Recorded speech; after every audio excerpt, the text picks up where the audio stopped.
The child stood alone at the edge of the road, clutching a torn backpack, screaming for help as smoke rose behind him. People slowed their cars. Some stared. Others turned away. The warning signs had been there for weeks. Everyone saw them, but no one believed disaster would choose them. The town of Meadow Ridge looked peaceful on the surface, tree-lined streets, polite smiles, familiar routines. But beneath that calm lived a quiet unease. Small things had started going wrong months ago. Cracks in the school walls. Strange smells near the old factory. Power outages that lasted just a little too long. People noticed, whispered, then shrugged. Life was busy. Worry felt inconvenient. Ethan noticed everything. At 12 years old, he walked the same road every day. Past the factory gates rusted shut. Warning signs faded and ignored.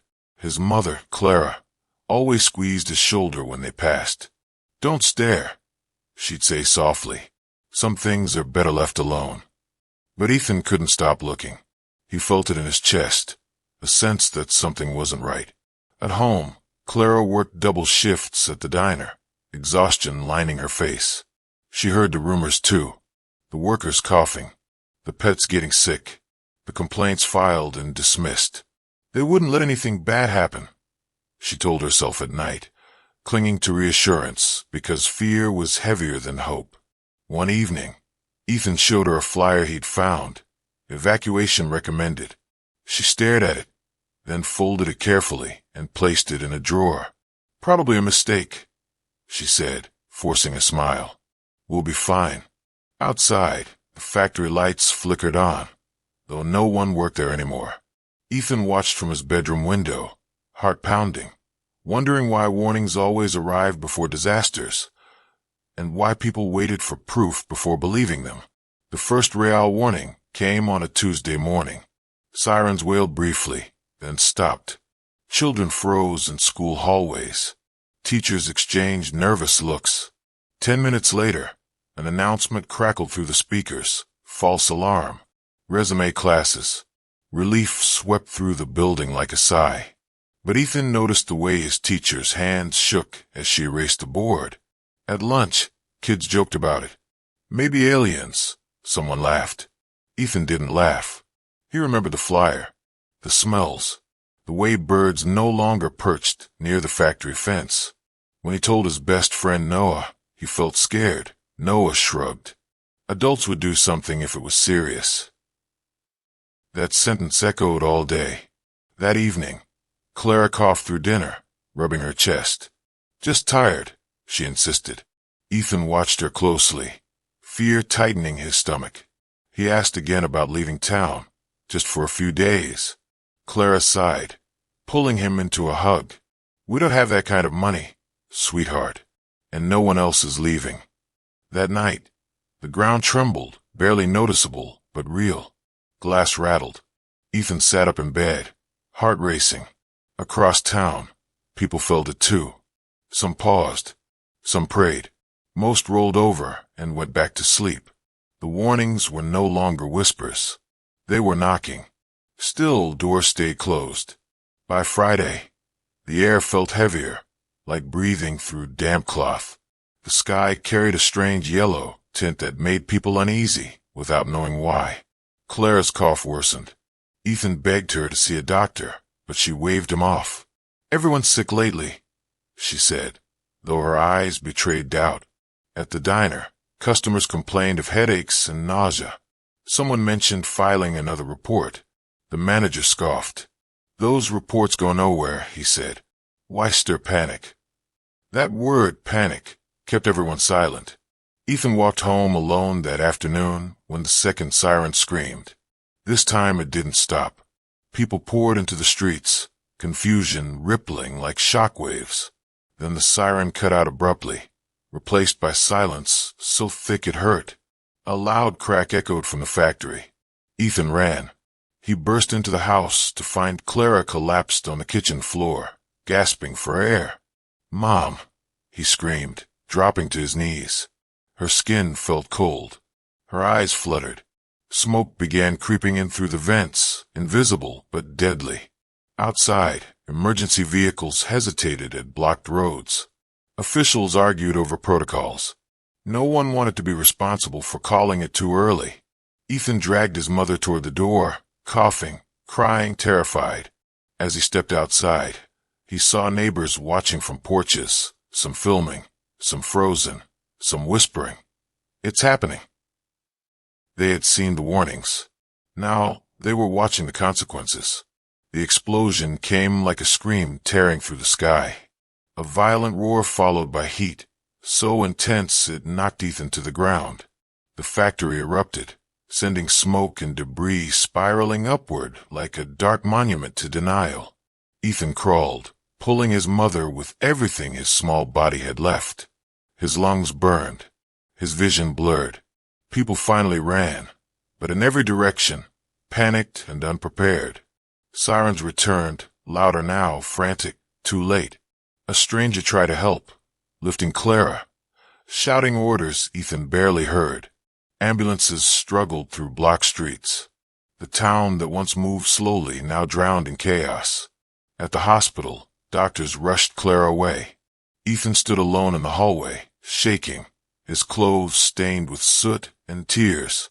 He remembered the flyer, the sirens, the tremor, the coughs, all the moments where something could have changed. Hours passed. A doctor finally approached, eyes heavy. "We did everything we could," she said gently. The words landed like stones. Ethan didn't scream. He didn't cry. He just nodded, because some pain is too deep for sound. He wondered how many adults would say now, "We didn't know." How many would say, "We thought it wouldn't be this bad." Through the window, he saw the smoke still rising over Meadowridge. The warnings had been clear. The cost was now permanent. Days later, the town gathered for a memorial. Candles flickered in trembling hands. Names were read aloud. Too many for such a small place. Ethan stood at the back, clutching his mother's scarf, breathing in the faint trace of her perfume. Speeches were made. Apologies spoken. Promises declared. Officials said the right words now. "We will investigate. We will ensure this never happens again." Ethan listened, hollow. He remembered how often his mother had chosen hope over fear, not because she was careless, but because she trusted the system meant to protect them, because leaving was expensive, because believing nothing would happen felt safer than imagining everything could. That night, Ethan returned home alone. The house echoed. Silence pressed against him. He opened the drawer and pulled out the folded evacuation flyer. The edges were worn now, soft from being handled and ignored. He unfolded it slowly. Warnings don't disappear when you ignore them, he realized. They wait, they grow, and when they arrive, they don't ask if you're ready. Ethan placed the flyer on the table, smoothing it flat, a quiet valve forming in his chest. Some people survive disasters. Others survive with a mission, to make sure no one ever looks away again. In the weeks after the explosion, Meadowridge no longer felt like home. Streets were quieter, windows boarded, laughter replaced by cautious whispers. Ethan moved through the days like a shadow, attending school but not truly present. Teachers spoke softly around him. Classmates avoided his eyes, unsure what to say to a boy who had lost everything. At night, he dreamed of sirens, endless, echoing sirens, and woke up clutching his chest, gasping for air that wasn't poisoned. The house still smelled like his mother. That was the hardest part. Every corner carried her presence, her kindness, her unfinished life. One afternoon, Ethan overheard two adults outside the grocery store. "We should have listened," one muttered. "We didn't think it'd actually happen," the other replied. Ethan froze.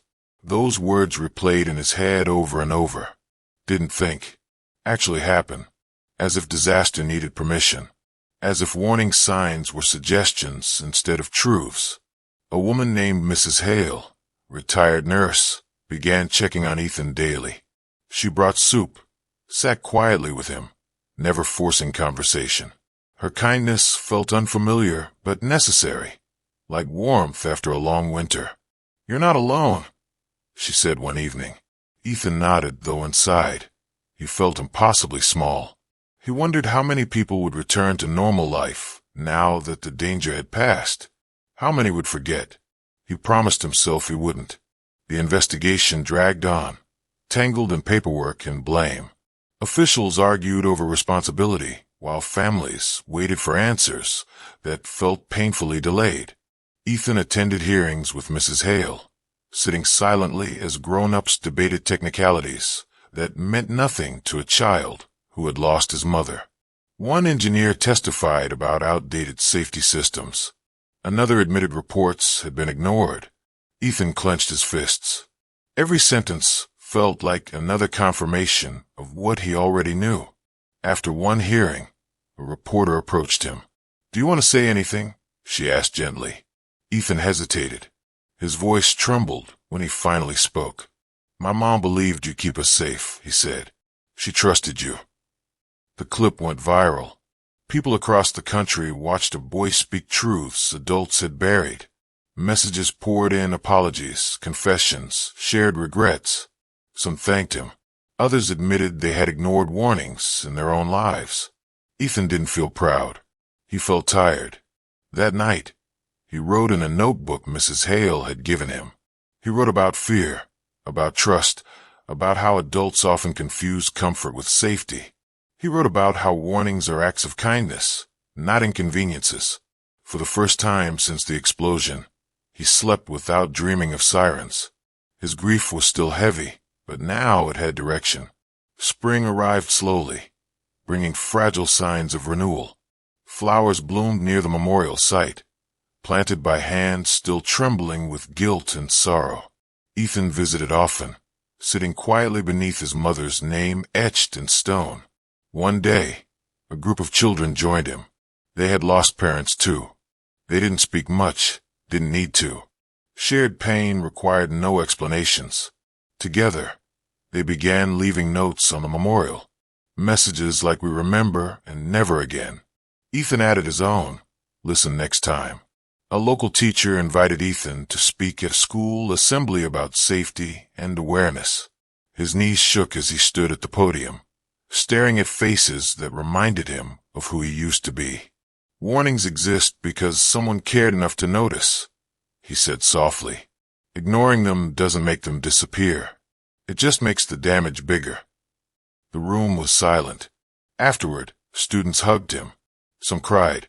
Some promised to speak up when something felt wrong. That night, Ethan realized something important. His pain hadn't ended, but it had changed shape. It was no longer just loss. It was responsibility. Love, he learned, doesn't end when someone is gone. Sometimes it becomes a voice. As months passed, Meadow Ridge slowly rebuilt. New regulations were passed. Inspections became stricter. Signs were replaced, bright, impossible to ignore. People spoke about the explosion in hushed tones, as if afraid saying it too loudly might summon another tragedy. Ethan noticed the difference. Adults asked more questions now. They paused instead of dismissing concerns. Fear had taught them what warnings could not. Still, regret lingered everywhere. One evening, Ethan stood on his porch watching the sunset when Mrs. Hale joined him. "You turned pain into purpose," she said. Ethan shook his head. "I shouldn't have had to." She nodded, understanding. No child should. He looked at the sky, thinking of his mother, of how she'd wanted a simple life, of how trust had cost her everything. "I wish they'd listened sooner," he whispered. Mrs. Hale placed a hand on his shoulder. "So do I. But because of you, others might." That thought didn't erase the ache, but it softened it. Ethan went inside and added another page to his notebook. He titled it "What Warnings Look Like." Beneath it, he wrote examples, not just sirens and signs, but feelings, instincts, voices that say something isn't right. Sometimes, he realized, the warning is a child speaking. On the anniversary of the explosion, the town gathered again, this time not just to mourn, but to remember with intention. Candles lit the streets. Names were spoken carefully, reverently. No speeches were rushed. Ethan stepped forward, holding his notebook. "I can't bring my mom back," he said, voice steady despite the tears. "But I can make sure her loss means something." He spoke about responsibility, not just of leaders, but of neighbors, families, communities. About how silence protects no one. About how looking away is still a choice. People cried openly now. Some apologized to him. Others thanked him. As the crowd dispersed, Ethan stayed behind, staring at the darkened factory ruins in the distance. He no longer felt small. He felt heard. That night, as he lay in bed, Ethan imagined his mother beside him, smiling softly, not in sadness, but in pride. Warnings don't exist to scare us, he thought. They exist to save us. And this time, he would make sure no one ignored them again. The months that followed reshaped Ethan in quiet ways. He grew taller, leaner, but more importantly, steadier. Grief no longer knocked the air from his lungs every morning, though it still sat beside him like a familiar shadow. He learned to live with it, not fight it. At school, teachers noticed his attentiveness. When alarms rang during drills, Ethan watched closely. Who listened, who laughed, who dismissed it as routine. He began speaking up gently, reminding classmates why drills mattered. Some rolled their eyes. Others listened. That was enough. Mrs. Hale helped him start a small community group called Listen First. It began with just 5 people sitting in a library room, sharing stories of moments they'd ignored signs, medical symptoms, unsafe buildings, emotional red flags. Tears flowed freely. Regret, once silent, finally had a voice. Ethan listened more than he spoke. One evening, a man confessed he'd dismissed his wife's complaints about chest pain for months. She'd survived, but barely. He shook as he spoke, shame etched into every word. Ethan realized then that warnings weren't always dramatic. Sometimes they were whispers people were too busy to hear. That night, he wrote another line in his notebook. Ignoring warnings doesn't make you strong. Listening does. For the first time, he felt something unexpected bloom in his chest. Not happiness, but meaning. And meaning, he was learning, could carry even the heaviest grief. A letter arrived one morning with no return address. Inside was a simple note. Because of you, we left. A family from another town had seen Ethan's interview months earlier. When similar warning signs appeared near their home, they didn't wait. They packed, relocated, and avoided what later became a confirmed disaster zone. Ethan read the letter twice, hands trembling. That night, he cried, not from pain, but from release. Mrs. Hale sat beside him as he folded the letter carefully and placed it inside his notebook. "This," she said softly, "is how legacies begin." Ethan thought of his mother, of her gentle caution, her trust, her belief that people would do the right thing. Maybe through him, they finally would. At the next town meeting, Ethan spoke again, not angrily, not accusingly, but with clarity. "Warnings are chances," he said. "They're not punishments. They're opportunities to protect what we love." People nodded. Some wiped their eyes. After the meeting, a mother hugged her child tighter. A man asked about safety inspections. Small changes, but real ones. That night, Ethan dreamed not of sirens, but of open doors, of people pausing, listening, choosing care over convenience. He woke up smiling faintly. For the first time, hope didn't feel fragile. It felt earned. As summer approached, Meadow Ridge held a remembrance walk. The route passed through streets once choked with smoke, now lined with flowers and handwritten signs. We're listening now. We remember. We choose better. Ethan walked at the front, holding Mrs. Hale's hand. He carried his mother's scarf wrapped gently around his wrist. Along the way, strangers thanked him. Some shared stories of close calls, moments they'd nearly ignored, but didn't. Each story felt like another stitch in a wound slowly closing. At the memorial site, Ethan stepped forward again. He spoke not of tragedy, but of responsibility. "Love isn't passive," he said. "It pays attention." He looked at the crowd, parents, children, officials, workers, and felt something shift. This wasn't about blame anymore. It was about awareness. Later that evening, Ethan sat alone by the memorial stone. The sunset painted the sky in soft oranges and purples. "I'm trying, Mom," he whispered. The wind stirred gently, lifting the edge of her scarf. For the first time, the silence didn't feel empty. It felt answered. Ethan stood, wiping his eyes, knowing grief would always be part of him, but so would purpose. And purpose, he realized, was love continuing forward. Years later, Meadow Ridge became known for something unexpected. Not the disaster, but the change that followed. Safety programs expanded. Schools taught awareness as a life skill. Reporting concerns became encouraged, not ridiculed. Ethan, now older, volunteered with national safety organizations, sharing his story carefully, respectfully. He never exaggerated. He didn't need to. The truth was heavy enough. Before every talk, he paused to remind himself why he spoke.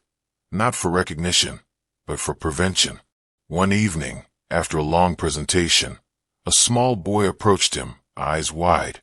"I told my mom about the warning sign near our house," the boy said. She listened. Ethan smiled, kneeling to meet his gaze.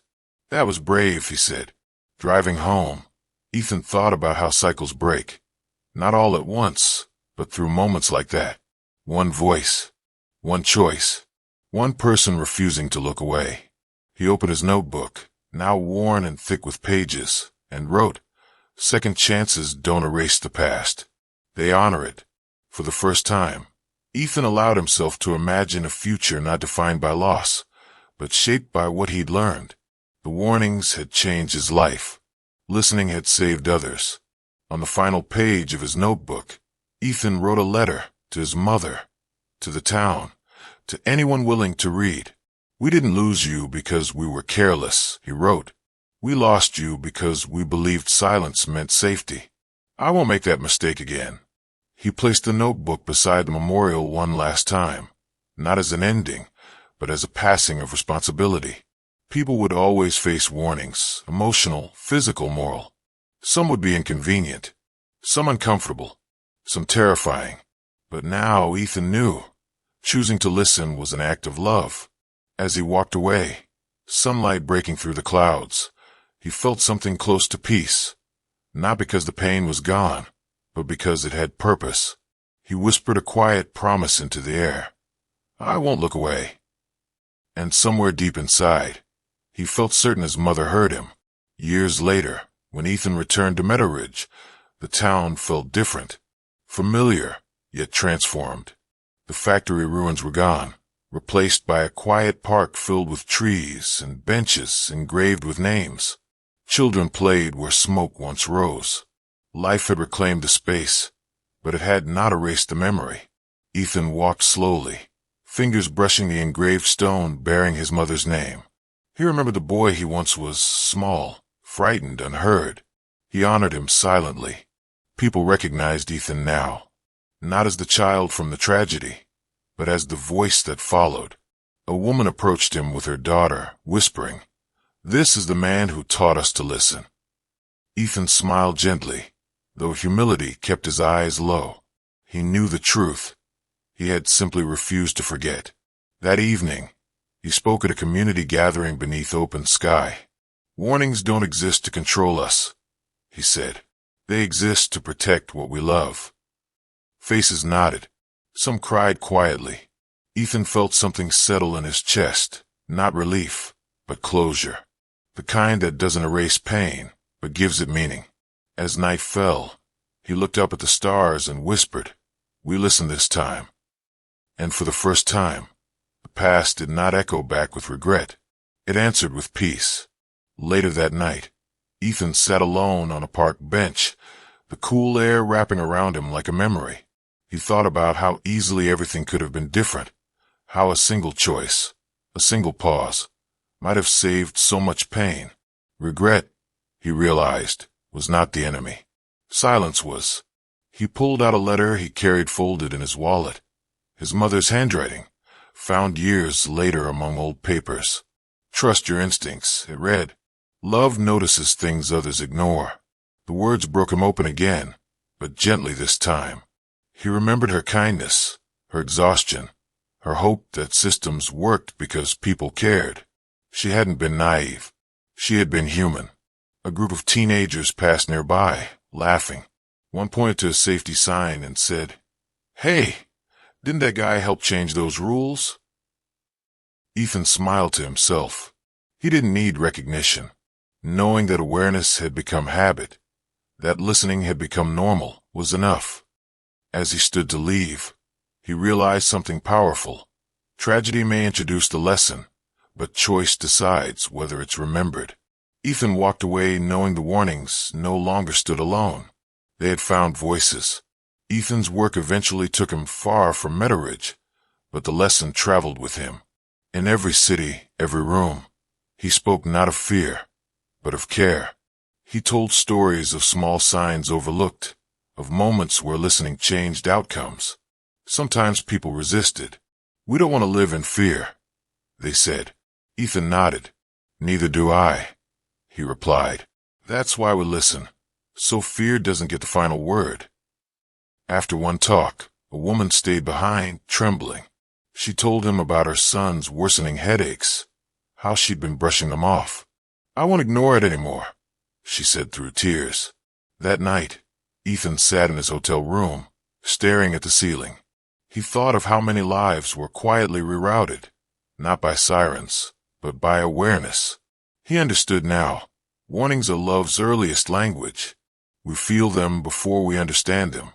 We ignore them when we're afraid of disruption. But when we honor them, we honor life. Ethan closed his eyes, imagining his mother's smile, not proud, not sad, just peaceful. The kind of peace that comes when something broken finally protects others. On the anniversary of the disaster's 10th year, Ethan returned once more. The town gathered in silence, not heavy this time, but intentional. Candles lit the dusk, each flame representing remembrance without paralysis. Ethan stood before the crowd one final time. "We can't undo what happened," he said, "but we can decide what happens next." Parents held children close. Officials listened instead of speaking. No one rushed the moment. Afterward, Ethan placed one last flower beneath his mother's name. He didn't apologize anymore. He had learned that healing isn't found in guilt, it's found in action. As people dispersed, a young girl asked him softly, "What should I do if something feels wrong?" Ethan knelt and met her eyes. "Speak," he said, "and if no one listens, keep speaking." She nodded solemnly. Walking away, Ethan felt lighter than he ever had. The warnings that once haunted him had transformed into guidance. Pain had become purpose. Loss had become legacy. And looking away was no longer an option. Life moved forward, as it always does, but it moved differently now. Ethan lived fully, loved deeply, and listened carefully. Every choice carried awareness. Every silence was questioned. He understood something most people learn too late. Ignoring warnings doesn't protect happiness, it risks it. One evening, standing at a train platform, Ethan watched people pause as an alert sounded. No one laughed. No one dismissed it. They waited. They listened. He smiled, not because disaster was near, but because prevention was present. As the train arrived, Ethan felt gratitude, not for survival alone, but for the chance to transform pain into care. He whispered one last thought into the hum of the world. "We're listening now." And somewhere beyond sound, beyond memory, love answered back. Warnings are not meant to scare us. They are meant to save us. When we choose to listen, we choose love over convenience, life over denial. If this story touched your heart, like the video, subscribe, and join our Heart Angels family.